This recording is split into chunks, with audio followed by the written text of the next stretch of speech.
ఏమి నా పుణ్యము నీ మాల వేసే మోక్షమొచ్చే ఎంతమందికుంటుందయ్యా నిన్ను చేరే అదృష్టం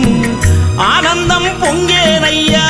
నిన్ను చూసిన క్షణం తండ్రి నిన్ను చూడంగానే కన్నీరు తన్నుకొచ్చే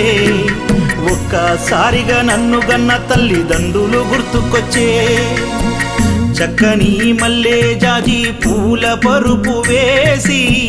బంగారు ఊయల గట్టి ఊయలూపనా